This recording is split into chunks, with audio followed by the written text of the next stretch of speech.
तो complete polity revision through UPSC PYQ series में स्वागत है आपका। ये लास्ट टॉपिक है इस पूरे सीरीज का।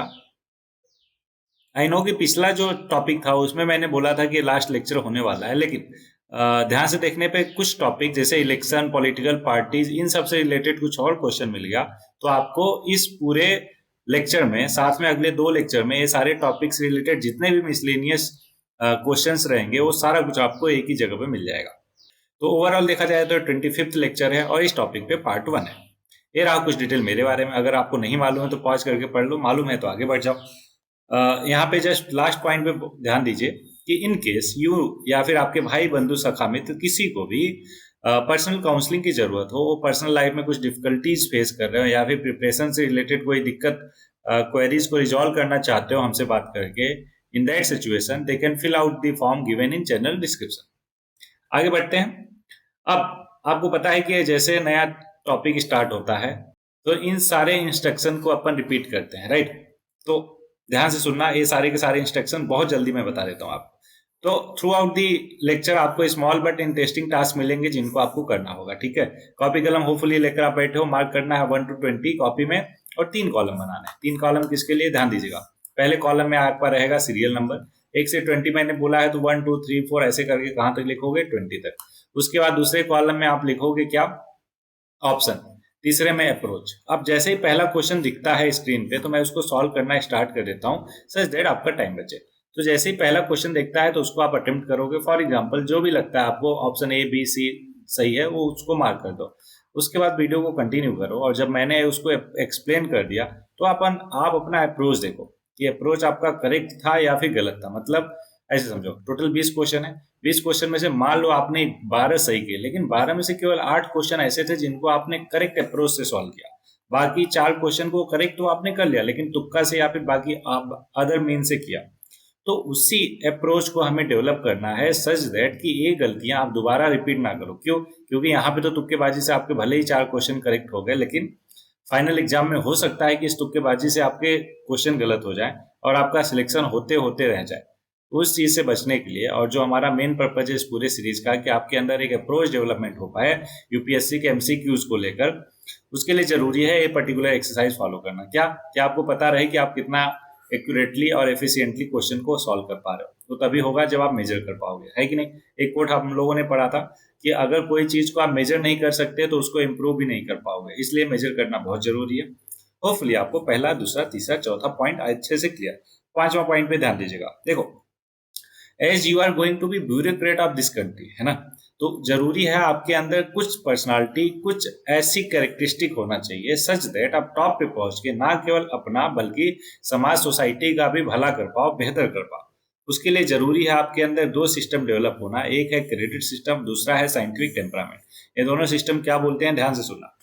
क्रेडिट सिस्टम बोलता है कि आज आप प्रिपरेशन कर रहे हो या फिर कल को ब्यूरोक्रेट बन के देश की सेवा करोगे, कोई भी काम करो उसमें हमेशा कंसिस्टेंट रहो, रियल रहो, ऑथेंटिक रहो, डिसिप्लिन मैनर में काम करो, पूरी तरीके से अटेंटिव रहो और ट्रांसपेरेंसी शो करो। ये कहता है क्रेडिट सिस्टम। सेम मैनर में साइंटिफिक टेम्परामेंट की बात करता है करें तो ये कहता है कि आप कोई भी काम करो, जैसे अभी प्रिपरेशन कर रहे हो, मेरा लेक्चर देख रहे हो, कोई भी चीज नहीं समझ आया या फिर किसी और का लेक्चर देखते हो या फिर किसी से बात करते हो, मतलब कि किसी भी स्फीयर ऑफ लाइफ में रहो आप, अगर कोई चीज आपको नहीं समझ आती ना तो क्वेश्चन करो, एक क्वेश्चनिंग माइंडसेट रखो। जैसे ही आपने क्वेश्चन किया, सामने से आपको जवाब मिलेगा तो उस जवाब को टेस्ट करो, कैसे? ऑब्जर्व करके, एनालाइज करके, एक्सपेरिमेंट करके, है ना?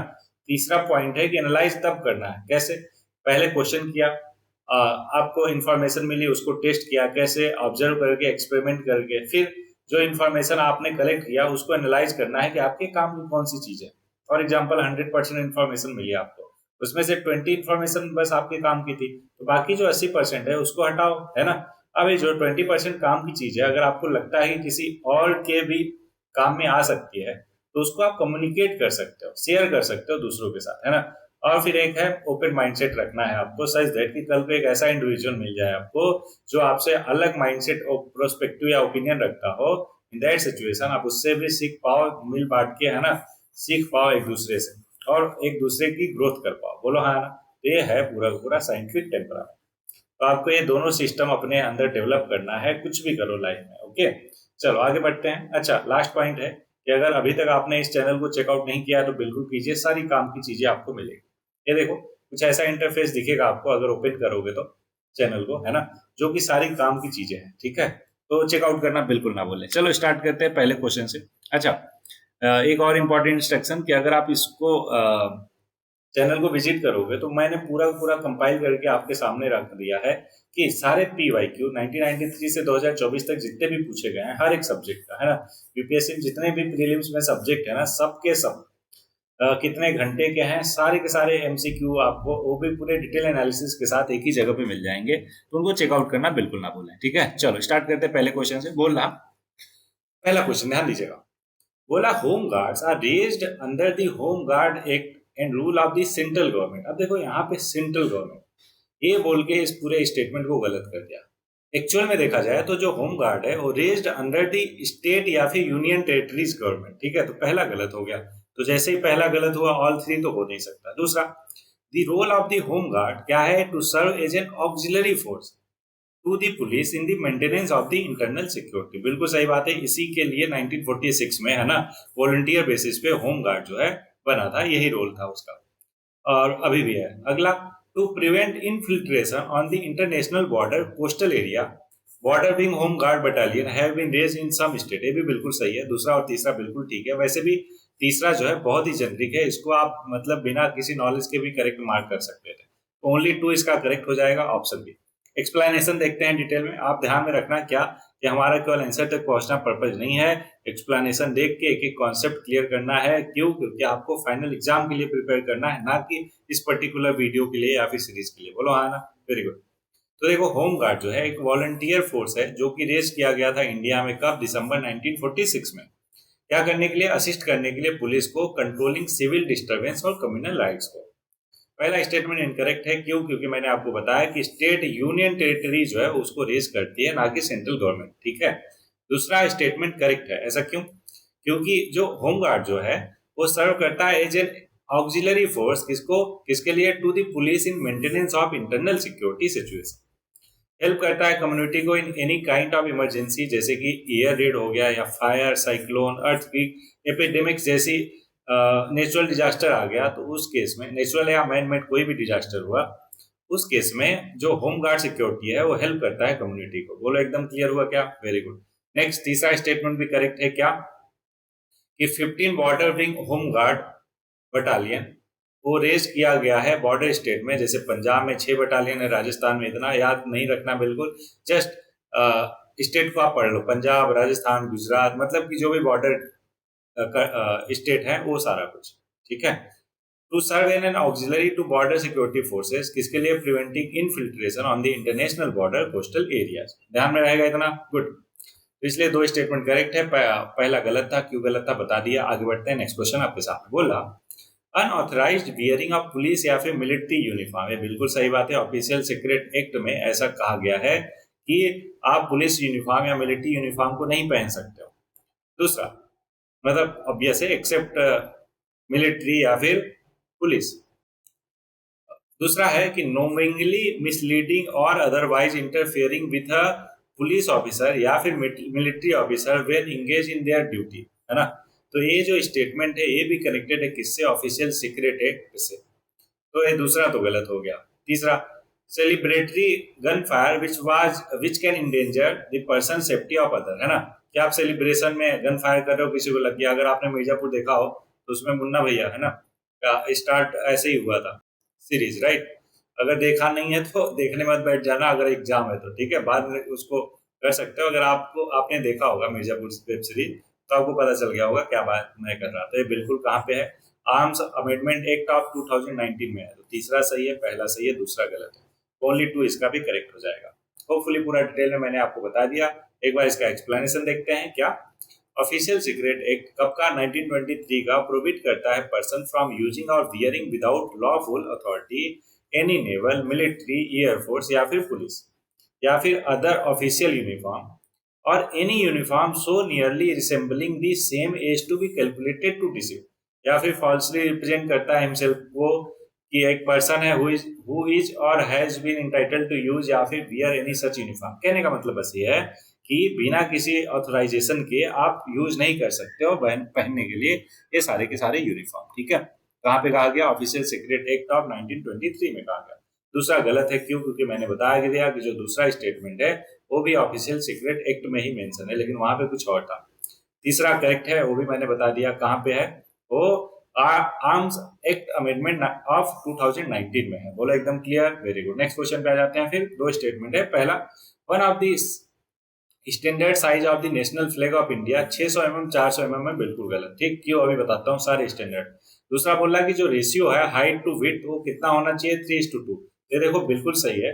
अब बहुत लोग सर ऊपर वाला भी तो 3:2 है, लेकिन जो स्टैंडर्ड साइज है ना वो नहीं है। क्यों? क्योंकि इधर देखो फ्लैग कोड ऑफ इंडिया 2002 में ये सारा कुछ मेंशन है। ठीक है, पहला जो है नेशनल फ्लैग का जो है डायमेंशन 600 400 नहीं हो सकता। बात आती है कौन सा हो सकता है, तो देखो ये है फ्लैग साइज नंबर 1 से लेकर 9 तक और उनका डायमेंशन इधर है, इसमें है ऑब्वियस है mm में। ठीक है, 6300 से 4200 ऐसे करके इसको आप एक बार रीड आउट कर सकते हो। देखो यहाँ पे क्या है, 450 से 300 है, ऊपर 600 और 400 दिया था। कितना दिया था? 600 और 400, इसलिए वो गलत हुआ।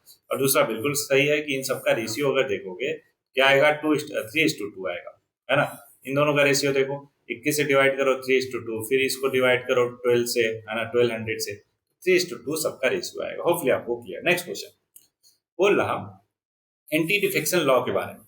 पहला स्टेटमेंट कि law specify that a nominated legislature can not join any political party with in 6 months of being appointed to the house. बिल्कुल गलत। क्यों? क्योंकि जस्ट उल्टा बोला। क्या? कि ये लॉ ये स्पेसिफाई करता है कि अगर कोई नॉमिनेटेड मेंबर है ना, जिसको प्रेसिडेंट ने नॉमिनेट किया है, तो 6 मंथ के अंदर विद इन 6 month किसी ना किसी पॉलिटिकल पार्टी को ज्वाइन करना पड़ेगा, चाहे तो कर सकता है। अगर करता है ना 6 महीने के अंदर विद इन 6 month, तो उसको डिस्क्वालीफाई नहीं करेंगे। लेकिन अगर 6 महीने के बाद ज्वाइन करता है फिर उसको डिस्क्वालीफाई कर देंगे। और ये जस्ट पहला स्टेटमेंट उल्टा बोल रहा है, इसलिए गलत हुआ। होपफुली आपको एकदम अच्छे से क्लियर क्यों गलत हुआ। दूसरा, law does not provide any time frame within which the presiding officer has to decide on the defection case। बिल्कुल सही बात है। अगर लोकसभा की बात किया जाए तो वहां पे क्या होते हैं प्रिसाइडिंग ऑफिसर? स्पीकर। सही। वहीं पे राज्यसभा की बात किया जाए तो वहां पे हो जाते हैं कौन? चेयरमैन। दोनों केस में मतलब दोनों प्रिसाइडिंग ऑफिसर के पास कोई भी टाइम फ्रेम नहीं है कि कब वो डिसाइड करेंगे कि ये डिफेक्शन का केस है कि नहीं। ओके, तो दूसरा बिल्कुल सही है, पहला गलत ऑप्शन हो जाएगा, बी करेक्ट ऑप्शन। बोलो एकदम क्लियर है क्या? ठीक है, जेनरिक चीज है, मैंने बता ही दिया दोनों स्टेटमेंट, इसलिए आगे बढ़ जाएंगे। टी बोर्ड की बात करा किसी आई थिंक क्वेश्चन में हमने ऑलरेडी ये किया है, कोई दिक्कत नहीं, फिर से कर लेते हैं कि टी बोर्ड जो है एक स्टेचुअरी बॉडी है। बिल्कुल सही बात है, ये रेगुलेटरी बॉडी है attach to the ministry of agriculture और फार्मर वेलफेयर। बिल्कुल गलत है। ये क्या है? मिनिस्ट्री ऑफ कॉमर्स के अंदर एक रेगुलेटरी बॉडी है। तो दूसरा गलत हो गया, पहला सही। ऑप्शन पे आया क्या क्या कि दूसरा को गलत मार्क करो, तो दूसरा गलत हुआ, केवल एक ही ऑप्शन एलिमिनेट हुआ। कोई बात नहीं, एक और एलिमिनेट कर सकते हो। कौन? तीसरा। क्यों? क्योंकि आपको पता है पहला करेक्ट है, तो तीसरे ऑप्शन में पहला नहीं है, इसलिए उसको एलिमिनेट किया। बोलो एकदम क्लियर, वेरी गुड। अब हमें देखना है तीसरा और चौथा कौन सा करेक्ट है। तीसरा बोल रहा कि टी बोर्ड्स हेड ऑफिस कहाँ पे है? बेंगलुरु में, जो कि बिल्कुल गलत है। कहाँ पे है आपको मालूम है? कोलकाता में। वैसे कॉमन सेंस भी लगाओ तो दार्जिलिंग की चाय बहुत ही ज्यादा फेमस है ना, तो दार्जिलिंग या फिर वेस्ट बंगाल में जो टी है उसका प्रोडक्शन बहुत ज्यादा है उधर, इधर नॉर्थ ईस्ट में। वहीं पे ऑब्वियस है साउथ इंडिया में भी होता है, लेकिन उतना नहीं है। बेंगलुरु तो नहीं हो सकता, कोलकाता इसका करेक्ट आंसर है, तो तीसरा नहीं होगा। अब तीसरा नहीं होगा तो बच्चा कौन सा? ऑप्शन डी, पहला और चौथा। करेक्ट है कि बोर्ड हैज ओवरसीज ऑफिस कहाँ? दुबई और मॉस्को में। करेक्ट ऑप्शन हो गया पहला और चौथा। तो देखो बाकी सारा कुछ तो आपको पता ही है ना। अच्छा ये देख लो ध्यान से, स्टेचुअरी बॉडी है अंडर दी टी एक्ट कब? 1953 में। It was established for the purpose of regulating the Indian tea industry और protecting the interest of the tea producer in India. दूसरा गलत है। क्यों? क्योंकि मिनिस्ट्री ऑफ कॉमर्स के अंडर में है। तीसरा इनकरेक्ट है। क्यों? क्योंकि हेड ऑफिस कहाँ पे है? कोलकाता में, जैसा कि मैंने बताया। और चौथा बिल्कुल करेक्ट है कि इसके ओवरसीज ऑफिस देखा जाए तो मॉस्को रसिया में है ना, दुबई, हैम्बर्ग, लंदन, न्यूयॉर्क, है ना, इन सब जगह पे। Moscow office of the tea board of India operate करता है अंडर एम्बेसी ऑफ इंडिया, और इसका एरिया ऑफ एक्टिविटी इंक्लूडेड रसिया और CIS कंट्रीज, जो कंप्राइज करते हैं 50% ऑफ इंडियन टी एक्सपोर्ट। ध्यान रहेगा, very good. Next question, 3 statement correct बताना है। पहला, राइट टू द सिटी एक agreed human right and UN habitat. क्या बोला? ह्यूमन राइट नहीं, बिल्कुल गलत। क्यों? क्योंकि राइट टू सिटी जो है वो ह्यूमन राइट नहीं है। अरे सब लोग जो है वॉलंटियर बेसिस पे एग्री किया है ना, एक एग्रीमेंट है ना कि ह्यूमन राइट है, तो पहला ही गलत हो जाएगा। बाकी आगे भी पढ़ लेते हैं कि UN habitat monitor the commitment made by each country this regard. चलो मान लेते हैं कि ये मॉनिटर करता होगा, लेकिन ये ह्यूमन राइट तो नहीं है, तो पहला तो गलत हो गया। दूसरा, right to city gives every occupant of the city the right to reclaim public spaces and public participation in the country. बिल्कुल सही है, जेनरिक स्टेटमेंट। तीसरा, राइट टू सिटी जिसका मतलब होता है state can not deny any public services या फिर फैसिलिटी किसको, to the unauthorise colony in the city. अब ध्यान दीजिएगा, यहाँ पे आपको लगेगा सर अनऑथोराइज कॉलोनी के लिए बोल रहा कि जो स्टेट है वो can not deny any public, तो ये गलत होना चाहिए ना, लेकिन नहीं, यहाँ पे आप है ना गलत हो गए। क्या तीसरा स्टेटमेंट सही है, दूसरा और तीसरा सही है, तो इसका करेक्ट आंसर डी हो जाएगा। देखो तीसरा वाला भले ही थोड़ा एक्सट्रीम लग रहा होगा आपको, लेकिन अनफॉर्चुनेटली ये सही है। मैंने बताया था ना कि ये जो हमारा जेनरिक एक डेवलप हुआ है हर जगह काम नहीं आता, कभी कभार 90% केसेस में काम आता है, लेकिन 5 से 10% केसेस में कभी कभार गलत हो जाता है। सेम टाइप का क्वेश्चन है कि तीसरा स्टेटमेंट गलत, सॉरी सही हो जाएगा एक्सट्रीम होने के बावजूद भी। ठीक है, चलो। राइट टू सिटी जो है एक इंडिविजुअल और collective right of all residents of a city, town या फिर विलेज है, एक equal share of its benefit और पार्टिसिपेट करना उसके डेवलपमेंट में।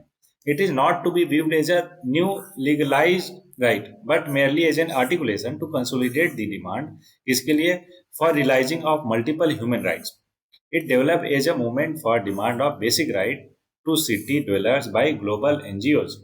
ठीक है, पहला तो गलत हो गया, मैंने बता ही दिया आपको। Right to city has develop as a response of social group और civil society organisation to ensure better access to land opportunity for everyone living in the city, especially the most marginalized और deprived section। तो देखो UN habitat जो है only support करता है और उसको मॉनिटर नहीं करता, तो इसलिए ये गलत हुआ है ना। और दूसरा क्या था, social movement and organization from across the world work together to develop a world charter on the right to city that is also supported by UNESCO और UN Habitat। ओके, चलो होपफुली आपको पहला ऑप्शन क्लियर हो गया। Same manner में दूसरा और तीसरा है, जेनरिक है ना, बहुत ज्यादा डिटेल में नहीं जाना है, इसलिए आगे बढ़ जाते हैं नेक्स्ट क्वेश्चन पे, उसको आप पढ़ लेना आराम से। ठीक है, नेक्स्ट क्वेश्चन है 3 स्टेटमेंट पे से करेक्ट बताना। पहला, भारत रत्न और Padma award are title under the article 18(1) of the Indian constitution. बिल्कुल नहीं, क्यों? क्योंकि भारत रत्न और पद्म अवार्ड की वहां पे कोई भी बात नहीं होता। आर्टिकल 18(1) बोलता है कि सिंपली स्टेट या फिर फॉरेन का कोई भी इंडिविजुअल, मतलब कोई भी स्टेट या फिर कोई भी कंट्री किसी इंडियन सिटीजन को क्या कोई भी टाइटल नहीं दे सकती। ठीक है, एक्सेप्ट एकेडमिक, और एक और है वो भी समझाता हूँ भाई डिटेल में आपको। बोलो एकदम क्लियर, गुड। तो पहला तो बिल्कुल नहीं है, लो आंसर आ गया। कौन सा? दूसरा और तीसरा करेक्ट है कि पद्म अवार्ड जो कि इंस्टीट्यूटेड इन ईयर 1954 में, और एक ही बार सस्पेंड किया गया था। है एक ही बार सस्पेंड किया गया था? नहीं, मुझे तो नहीं लगता कि कई बार किया गया था, ये भी गलत है। ओके, ये भी गलत है, रुक जाओ, अभी रुक जाओ, इसको देखते हैं। तीसरा, क्योंकि 1977 में भी हुआ था, सस्पेंड किया गया था, और 1992 के टाइम पे भी सस्पेंड किया गया था। ठीक है, आगे देखते हैं। The number of Bharat Ratna award is restricted to maximum of 5 नहीं है, 3 है। कितने हैं? 3 इन अ ईयर है। तो ये तो तीनों गलत हो गया, तो ऑप्शन कैसे दिया है? इनकरेक्ट पूछा है क्या? अगर इनकरेक्ट दिया होगा तो ऑप्शन डी हो जाएगा। देखते हैं एक्सप्लेनेशन क्या बोल रहा। पहला इनकरेक्ट है, दूसरा इनकरेक्ट है, तीसरा इनकरेक्ट है। Very good. तो मतलब कि यही है, इनकरेक्ट ही पूछा था, तो ऑप्शन 1 2 3 तीनों के तीनों इनकरेक्ट है। देखो ध्यान से, आर्टिकल 18(1) जो है वो अबॉलिश करता है सारे टाइटल को। इट प्रोहिबिट्स द स्टेट, है ना, कि कोई भी टाइटल देने से मना करता है ना, चाहे वो सिटीजन हो या फिर नॉन सिटीजन हो। मिलिट्री और एकेडमिक, ऊपर बोला मैंने ना, दो चीजें, एक एकेडमिक और एक मिलिट्री, है ना। Distinction are however exempted from the provision. इसलिए एक university can give a title या फिर honour on a man of merit. दूसरा गलत है। क्यों गलत है? मैंने आपको बता ही दिया कि 2 बार सस्पेंड किया गया था। कब? 2 ईयर इन 1977 में, और अगेन कब? 1992 के टाइम पे, जब 2 PIL फाइल किया गया था हाई कोर्ट में रिगार्डिंग दिस। बोलो एकदम क्लियर, वेरी गुड। तीसरा गलत है, क्यों? क्योंकि maximum of 3 person can be awarded Bharat Ratna. Hopefully आपको अच्छे से क्लियर। नेक्स्ट क्वेश्चन पे आते हैं। नेक्स्ट क्वेश्चन आपके सामने बोल क्या रहा कि आधार मेटा डेटा, है ना, Meta data can not be store for more than 3 months. अब मोर देन 3 मंथ्स, ये देखो स्पेसिफिक जो अगर फैक्ट्स आ जाते हैं वहां पे थोड़ा सतर्क हो जाया करो, इसको क्वेश्चन मार्क करो, क्योंकि गलत होने के चांसेस ज्यादा। ठीक है, क्योंकि ये 3 मंथ दे दिया इसलिए। अगला, state can not inter into any contract with private corporation for sharing of Aadhaar data. बिल्कुल सही बात है, क्यों? क्योंकि फिर प्राइवेसी का ब्रीच हो जाएगा, है ना, ब्रीच ऑफ प्रिवेसी हो जाएगी। दैट्स वाई प्रिवेसी को बचाने के लिए किसी भी प्राइवेट कॉर्पोरेशन के साथ ऑब्वियस है जो स्टेट है वो नहीं आ सकता कॉन्ट्रैक्ट में, ठीक। तो दूसरा तो होना चाहिए। अब दूसरा जहां पे नहीं है उसको हटा दो।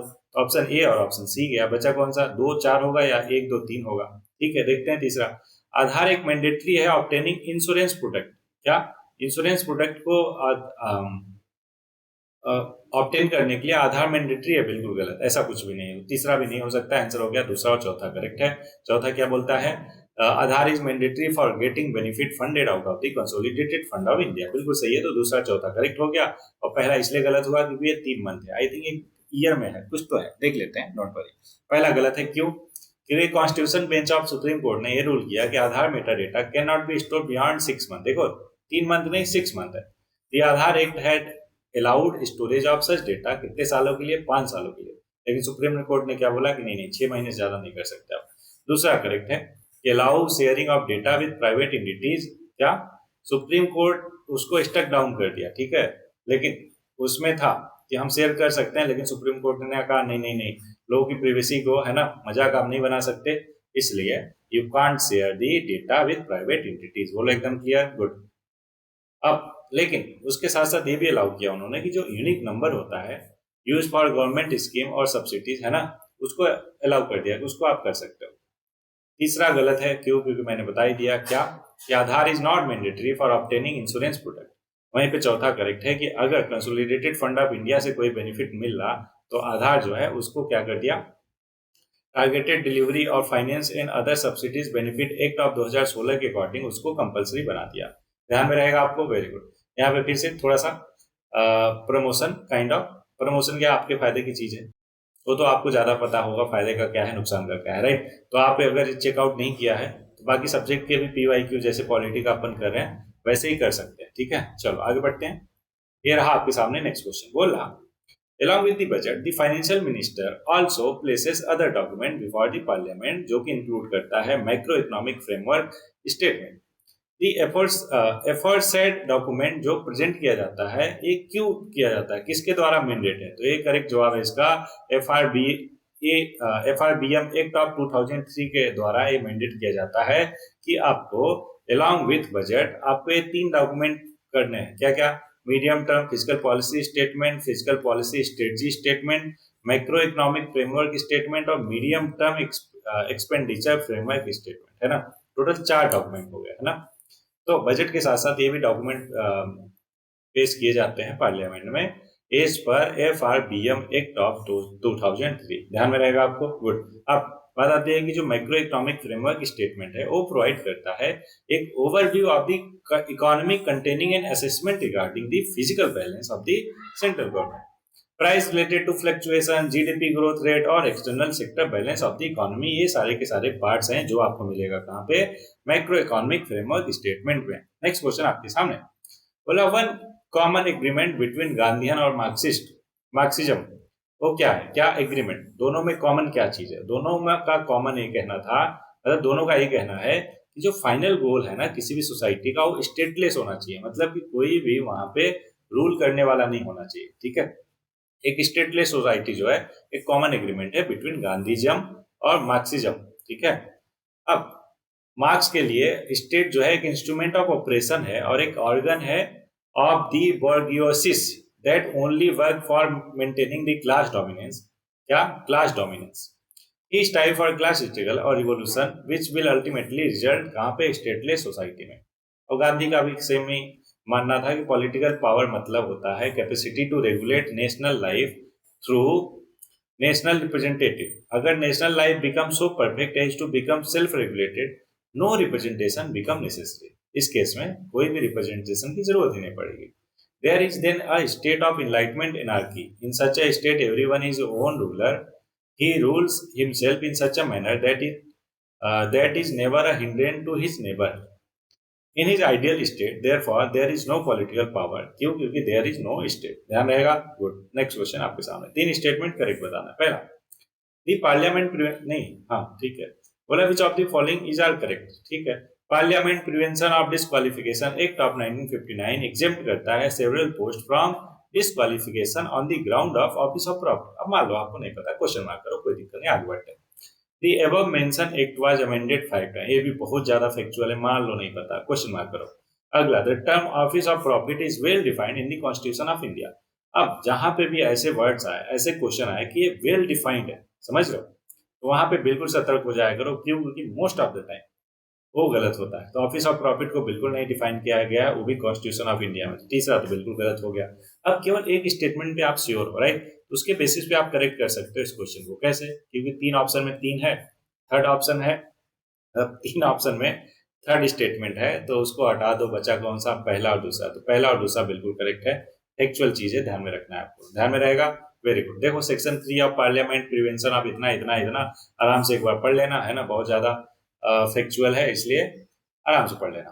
ठीक, दूसरा गलत, दूसरा करेक्ट है, तीसरा गलत है। क्यों? मैंने बता दिया। नेक्स्ट क्वेश्चन आपके सामने, इलेक्शन टू द लोकसभा एक नॉमिनेशन पेपर किसके द्वारा फाइल किया जा सकता है? मतलब क्या आप लोकसभा के इलेक्शन में खड़े हो सकते हो? अगर हाँ, नॉमिनेट कर सकते हो, तो बताओ क्या कंडीशन होनी चाहिए? वो कंडीशन ये है कि आप जो है सिटीजन ऑफ इंडिया के साथ साथ जिसका नाम अपीयर करता है electoral roll of a constituency में, वो पार्टिसिपेट कर सकता है, नॉमिनेशन फाइल कर सकता है। क्या? चुनाव लड़ने के लिए। देखो, एक nomination paper can be filed by any citizen जिसका नाम अपीयर करता है in the electoral roll of any parliamentary constituency. ठीक है, कहाँ पे लिखा है ये सारा कुछ? Section 4D of representation of people act of 1951। ये भी ध्यान में रहेगा ना कि अगर आरपीए एक्ट ऑफ 1951 तो भी चलेगा। क्या क्या कंडीशन है और देख लो। ये सिटीजन होना चाहिए इंडिया का, और he must make and subscribe to oath या फिर affirmation before the person authorized by the election commission for this purpose। in his oath या फिर affirmation वो swear करता है क्या? कि to bear true faith और alliance to the constitution of India। ठीक है, और uphold करना sovereignty और integrity of India को। तीसरा कंडीशन ये है कि he must be not less than 30 साल। 30 साल किसके लिए है? लोकसभा के लिए है। और 25 साल किसके लिए है? आई थिंक उल्टा हो गया, उल्टा हो गया ना, हाँ उल्टा हो गया। 25 साल जो है in the case of Lok Sabha है, और 30 साल है in the case of Rajya Sabha. 30 साल राज्यसभा और 25 साल लोकसभा, ध्यान में रहेगा आपको। Very good. He must possess other qualification prescribe by the parliament. अब पार्लियामेंट क्या क्या प्रिस्क्राइब करता है, ये सारा कुछ है, आप आराम से क्या कर सकते हो, पढ़ सकते हो। नेक्स्ट क्वेश्चन आपके सामने क्या बोल रहा है? 3 स्टेटमेंट है, करेक्ट बताना। पहला, election commission of India is 5 member body. बिल्कुल गलत, आपको पता है 3-1 होता आ रहा, तो अभी भी ये 3 मेंबर बॉडी है, ना कि 5। पहला गया तो एक ही ऑप्शन गया, कोई बात नहीं। दूसरा, union minister of home decide करता है election schedule for the conduct of both general election और बाई इलेक्शन। ठीक है, अभी इसको क्वेश्चन मार्क दो, मेरे को ठीक लग रहा है लेकिन क्वेश्चन मार्क, रुक जाओ। इलेक्शन कमीशन रिजॉल्व करता है dispute related to split merger of the recognised political party. बिल्कुल सही है, तो तीसरा सही है, तो या तो सी होगा या तो डी होगा, तो मैं तो जाऊंगा सी की तरफ, क्योंकि दूसरा सही लग रहा। तो पहला इनकरेक्ट है, माफ कीजिएगा, यहाँ पे मैं भी गलत हुआ, तो इसको अपन क्या करेंगे? स्टार मार्क करेंगे। क्यों? क्योंकि यहाँ पे थोड़ा सा कंफ्यूजन हुआ। कंफ्यूजन कौन सा हुआ? दूसरे स्टेटमेंट में। तो देखो, मिनिस्ट्री ऑफ होम अफेयर जो है वो नहीं करता डिसाइड, कौन करता है? इलेक्शन कमीशन करता है। इलेक्शन का शेड्यूल क्या होना चाहिए, जनरल इलेक्शन और बाई इलेक्शन के लिए। ठीक है, और तीसरा बिल्कुल सही है कि इलेक्शन कमीशन रिजॉल्व करता है डिस्प्यूट रिलेटेड टू स्प्लिट्स या फिर merger of recognised political parties. Next question आपके सामने है, क्या बोल रहा है? 3 स्टेटमेंट है, कौन सा करेक्ट है? Regarding NGT act of 210 sorry माफ कीजिएगा, 2010। तो 2010 में जो एनजीटी एक्ट आया था, है ना, enacted in consonance with which of the following provision of constitution of India. ठीक है, राइट टू हेल्दी इन्वायरमेंट, बिल्कुल कहाँ पे है? आर्टिकल 21 में है। Constructed as a part of the right to life, कहाँ? आर्टिकल 21 में। बिल्कुल सही बात बोला। इसी को ए जो है कॉन्सोनेंस में है विथ एनजीटी एक्ट ऑफ 2010। ठीक है, दूसरा जो है provision of grant for raising the level of administration in the schedule area, बिल्कुल नहीं है, कुछ लेना देना नहीं है इसका। Power and function of gram सभा, ये भी बिल्कुल गलत है। तो जो एनजीटी का लेना देना है वो पहले से लेना देना है, जो कि है राइट टू हेल्थ। अच्छा, ऐसे समझो एनजीटी, अब बता ही देता हूँ थोड़ा सा स्टोरी। देखो क्या है कि अभी भी आज भी हमारी जुडिशरी पे बहुत ज्यादा बर्डन है केसेस का, तो उसके बर्डन को कुछ कम करने के लिए एनजीटी, जैसा कि नाम है ना, कि कुछ इन्वायरमेंट से रिलेटेड चीजों को, है ना, हमने क्या किया? डाइवर्ट कर दिया एनजीटी बनाकर, कि कुछ केसेस तो ये भी अच्छे से क्या कर लेगा? हैंडल कर लेगा, है ना। तो मेन पर्पज इसका ये था कि जो बर्डन है जुडिशरी पे उसको कम करना। ओके, देखो enacted to the create the for the facilitation of the judicial administration. कैसे? स्पेसिफिकली एम था इसका creation of a national green tribunal जो would help in the reduction of the burden of cases from the higher judiciary और and effectively and efficiently dispose of issue related to environment, including basic right of the individual for free or safe environment, protection of flora और fauna। ये सारा कुछ main purpose है किसका? NGT 2010 का। बोलो clear है क्या? गुड। बाकी चीजें आप पढ़ सकते हो, जेनरिक चीजें है ना, तो इसलिए आगे बढ़ जाएंगे। नेक्स्ट क्वेश्चन आपके सामने क्या बोल रहा है? 3 स्टेटमेंट करेक्ट बताना। पहला, union territories are not represented in the Rajya Sabha. बिल्कुल गलत बात है। याद करो 250 टोटल सैंक्शन स्ट्रेंथ है, लेकिन अभी कितना स्ट्रेंथ है राज्यसभा का? 245, जिसमें से 233 कहां से आते हैं? वो चुन के आते हैं कहां से? स्टेट और यूटी से। अब यूटी में भी स्पेशली 3 यूटी, कौन कौन सा? दिल्ली, पुडुचेरी और एक कोई और है, हाँ जम्मू कश्मीर। ठीक है, अभी 2019 में चेंज होके लद्दाख और जम्मू कश्मीर 2 यूनियन टेरिटरी बना। तो यूनियन टेरिटरी विथ जहाँ पे असेंबली है, कहाँ कहाँ पे है? दिल्ली, पुडुचेरी और जम्मू कश्मीर। तो इन तीनों जगह से आते हैं चूज होकर कौन? राज्यसभा के मेंबर भी। तो 233 में ये तीनों यूनियन टेरिटरी से आते हैं, बाकी स्टेट से आते हैं। और 245 में बाकी 12 कहाँ से आते हैं? नॉमिनेट करता है कौन? प्रेसिडेंट। होपफुली आपको बहुत अच्छे से क्लियर। तो पहला तो नहीं हो सकता। दूसरा, it is with in the purview of the chief election commission, क्या करना? To educate the election dispute. बिल्कुल सही बात है, according to the constitution of India. ध्यान रहे यहाँ पे जैसे ही आ जाता है according to the constitution of India, सतर्क हो जाया करो। क्या? पार्लियामेंट कंसिस्ट ऑफ लोकसभा और राज्यसभा ओनली। बिल्कुल गलत। क्यों? क्योंकि आपको पता है कि जो पार्लियामेंट है उसमें 3 लोग होते हैं। कौन कौन सा? मतलब 3 कंपोनेंट होते हैं, लोकसभा, राज्यसभा एंड प्रेसिडेंट। ये तीनों मिलकर पार्लियामेंट बनाते हैं। तो तीसरा गलत हो गया।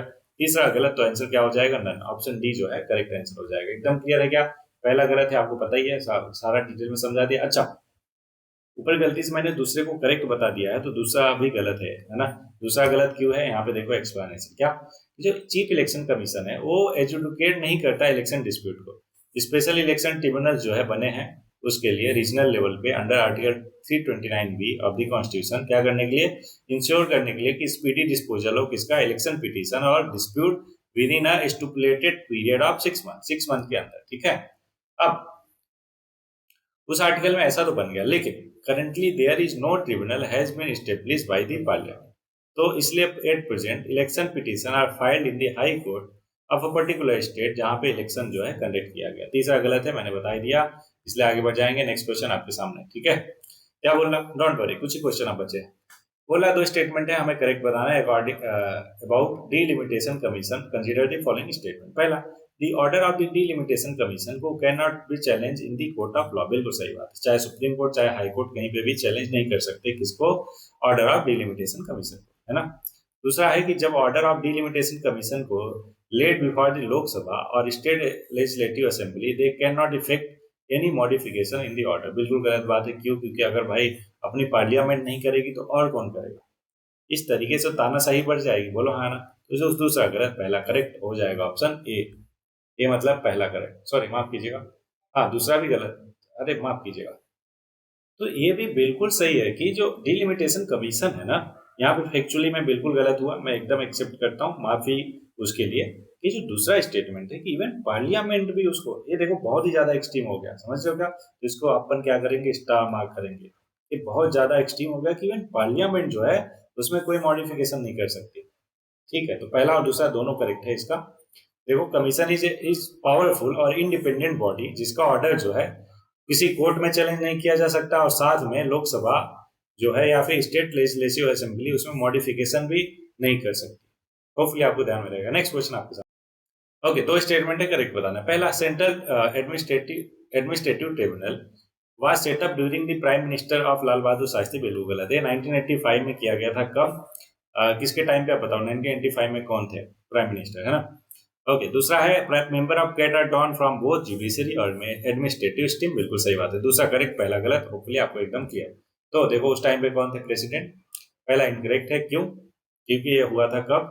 1985 में, राजीव गांधी के टेन्योर के टाइम पे। ठीक है, एज पर आर्टिकल 323A में इसका मेंशन है। दूसरा करेक्ट है, मैंने बता दिया आपको। क्या? चेयरमैन जो है कैट का, जो कि एक सिटिंग रिटायर्ड जज या फिर हाई कोर्ट हेड होना चाहिए, वो बनता है कैट का क्या? चेयरमैन। तो 66 ऑनरेबल मेंबर हैं कहाँ पे, वेरियस बेंचेस ऑफ ट्रिब्यूनल में, जिसमें 33 जुडिशियल मेंबर है और 33 एडमिनिस्ट्रेटिव मेंबर है। कहने का मतलब यह है दोनों के दोनों होते हैं।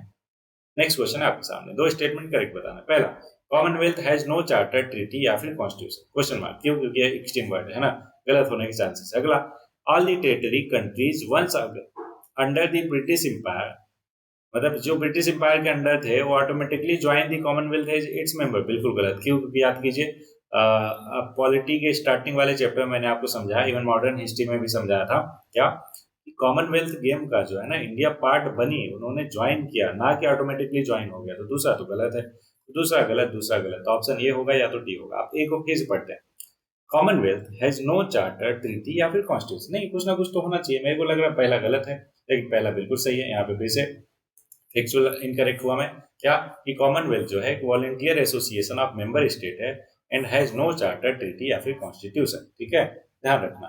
नेक्स्ट क्वेश्चन आपके सामने, बोला which article of the constitution provide करता है कि every state shall endeavour to provide an adequate facility, किसको, for instruction in the mother tongue at primary stage of education, किसको, बच्चों को, ठीक है। तो मदर टंग में है ना इंस्ट्रक्शन देना कहाँ पे है, आर्टिकल 350 ए में। अब बात आती है बाकी आर्टिकल किससे एसोसिएटेड है, तो अभी समझाता हूँ, पहले इसका आंसर समझो। मदर टंग में जो इंस्ट्रक्शन देना है बच्चों को वो आर्टिकल 350 ए के अकॉर्डिंग है, ठीक है। अब बाकी आर्टिकल क्या बोलते हैं यहीं पे रिवाइज कर लेते हैं, चलो। 343 बोलता है ऑफिशियल लैंग्वेज किसका, यूनियन का। 345 क्या बोलता है, ऑफिशियल लैंग्वेज किसका, स्टेट का। 48 वहीं पे लैंग्वेज टू बी यूज कहाँ पे, सुप्रीम कोर्ट और हाई कोर्ट में। 351 बोलता है directive for development of Hindi language, बोलो ध्यान रहेगा, वेरी गुड। तो होपफुली आपको एक एक क्वेश्चन बहुत ही अच्छे से क्लियर होंगे, कहीं पे कोई भी डाउट वेरी परेशानी नहीं होगी। अगर है डोंट वरी, कमेंट करो, अपन डिस्कस करेंगे, उसको क्लियर आउट करेंगे, ठीक है। जैसा कि लास्ट में आपके लिए कुछ कोट रहता है, इस मोटिवेशन से, इस पर्पज से कि आपके प्रिपरेशन को जीवंत रखा जा सके, साथ में आप इन सारे कोट, शेरो शायरी है ना, कविता, कहानी, कविता, शेरो शायरी का कहानी तो अभी सुनाया नहीं मैंने, बीच बीच में सुनाता हूँ, लेकिन लास्ट में तो शेरो शायरी, कविता, इवन कोट्स रहता है, राइट। तो इस पर्पज से कि आप इसको अपने मेंस एग्जाम में यूज कर पाओगे। तो आज के लिए रहा, you have brain in your head, you have feet in your shoes, you can steer yourself any direction you choose. कहने का मतलब यह है कि आपके जो ब्रेन है ना, वहां पे क्या, जो आपके हेड है उसमें दिमाग है, आपके पैरों में जो है शूज है। तो इसका मतलब ये हुआ कि यू कैन स्टीयर योरसेल्फ, आप किसी भी डायरेक्शन में जा सकते हो जहां पे भी आपको चूज करो। कहने का मतलब इतने आप प्रिविलेज हो कि किसी टाइम पे आप डिसाइड कर लेते हो ना बेहतर करने का, करेक्ट डायरेक्शन में जाने का, वहीं पे आपका बेहतर दिन और बेहतर डायरेक्शन खुल जाता है। अच्छे रास्ते अपने आप बनने लगते हैं आपके लिए, जैसे ही आप डिसाइड करते हो और चलते हो उस डायरेक्शन। ऐसा क्यों? क्योंकि आपके जो सर में दिमाग है, साथ में आपके पैरों में सूज है। बोलो एकदम क्लियर है क्या? Very good. तो इन्हीं शब्दों के साथ इस लेक्चर में इतना ही, मिलते हैं नए लेक्चर में, तब तक के लिए पढ़ते रहिए, आगे बढ़ते रहिए।